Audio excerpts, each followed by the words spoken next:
Hi friends, welcome to my channel. இன்னைக்கு நம்ம வீட்லயே வந்துட்டு ஜவ்வரிசி வடகம் எப்படி செய்யறதுன்னு பார்க்கலாம். இந்த வடகம் செய்யிறதுக்கு நமக்கு ஒரு துளி வெயில் கூட தேவையே இல்லை. நம்ம வீட்டுக்குள்ளேயே வச்சு எப்படி வந்து இத செய்யலாம் அப்படினு சொல்லிட்டு பார்க்கலாம். இத செய்யிறதுக்கு எனக்கு 2 நாள் ஆச்சு. வாங்க நம்ம வீடியோக்குள்ள போய் செக் அவுட் பண்ணலாம். ஃபர்ஸ்ட் டைம் பார்க்கறீங்கன்னா subscribe பட்டனை கிளிக் பண்ணிக்கோங்க. அப்படியே பக்கத்துல இருக்கிற பெல் பட்டனையும் கிளிக் பண்ணிக்கோங்க. அப்பதான் நான் போடுற உடனுக்குடன் நோட்டிஃபிகேஷன் உங்களுக்கு வரும். வடகம் செய்கிறதுக்கு நம்ம பெரிய ஜவ்வரிசியாக பார்த்து வாங்கிட்டு அதை வந்து ஒரு 6 மணி நேரம் மினிமம் ஊற வைக்கணும். அதுக்கு மேலே ஊறினாலும் பிரச்சனை கிடையாது. இப்போ ஒரு பங்கு ஜவ்வரிசிக்கு வந்துட்டு 4 பங்கு தண்ணி ஊற்றணும்.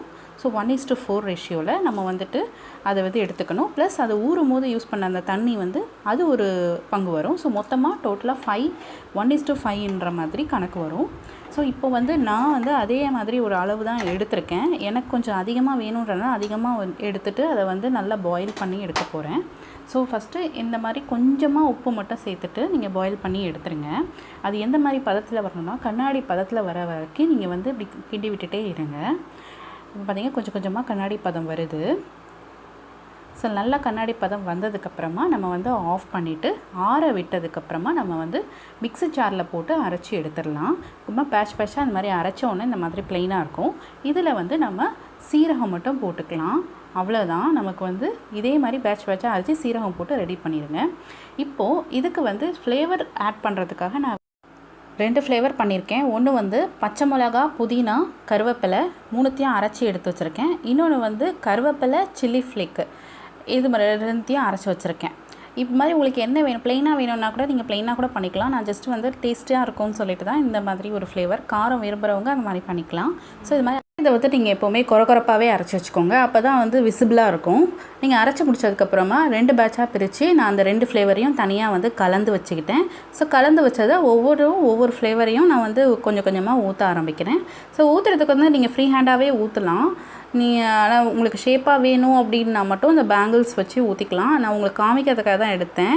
நான் வந்து ஷேப்லாம் பார்க்கல, சும்மா தான் ஊற்றுறேன். அப்படியே பாருங்கள், இந்த மாதிரி தான் ஊற்றிட்டு 2 நாள் வைக்கணும். ஸோ 2 நாள் கழித்து நம்ம அது எப்படி இருக்குன்னு பார்க்கலாம். பாருங்கள், 2 நாள் ஆயிடுச்சு. இப்போது அதுவாக தான் தானாக உதிர்ந்து வந்துச்சு. நம்ம ஒட்டவும் இல்லை, ரொம்ப சூப்பராக இருந்தது. நீங்கள் வந்து ஒரு பாலித்தீன் ஷீட்டோ இல்லாட்டி வந்துட்டு டேபிள் மேலே போடுற ஷீட் கூட யூஸ் பண்ணிக்கலாம். நான் அதான் யூஸ் பண்ணியிருந்தேன். இல்லாட்டி வந்துட்டு இது கடையிலேயே வந்து ஷீட்லாம் விற்கிது, அதில் கூட நீங்கள் ஊற்றி பண்ணலாம்.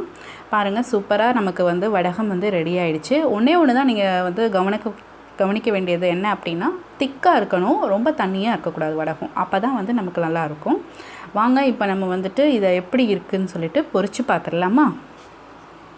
சார் நான் 2 ஃப்ளேவரையும் வந்துட்டு ஒன்று ஒன்றா பொரித்து பார்க்குறேன். பாருங்கள் எவ்வளோ அழகாக வருதுன்னு. நீங்கள் கடையில் போய் வாங்கினீங்க அப்படின்னா சும்மா ஒரு பேக்கெட்டில் 5 10 தான் இருக்கும். அதுவே வந்து 15-20 ரூபான்னு விற்பாங்க. நீங்கள் இந்த மாதிரி அழகாக ஜவ்வரிசி வந்து வாங்கி நம்மளே வீட்லேயே செஞ்சோன்னா ரொம்ப அழகாக இருக்கும். நமக்கு ஏற்ற டேஸ்ட்டும் இருக்கும். சூப்பராக வந்துட்டு நம்ம வீட்லேயே இது மாதிரி ரெடி பண்ணி வச்சுக்கலாம். இது நீங்கள் வெயிலில் காய வைக்காமையே நீங்கள் பண்ணலாம். ஸோ எந்த சீசன்லேயும் நீங்கள் வந்து இதை தயார் பண்ணி வச்சுக்கலாம். சூப்பராக ரெடி ஆகிடுச்சு. ஸோ இதே மாதிரி நீங்கள் உங்கள் வீட்லேயே வந்துட்டு இந்த மாதிரி ரெடி பண்ணிவிட்டு உங்களுக்கு எப்போ தேவையோ அப்போ வந்து அப்பளம் சாப்பிட்றதுக்கு பதிலாக இந்த மாதிரி வடகம் போட்டு சாப்பிட்லாம். ரொம்ப நல்லாயிருக்கும். நான் 2 டேஸ்ட்டுமே டேஸ்ட் பண்ணி பார்த்தேன். ரொம்ப அழகாக இருந்தது 2 ஃப்ளேவருமே. உங்களுக்கு இந்த வீடியோ பிடிச்சிருந்தா லைக் அண்ட் ஷேர் பண்ணுங்கள். மறக்காமல்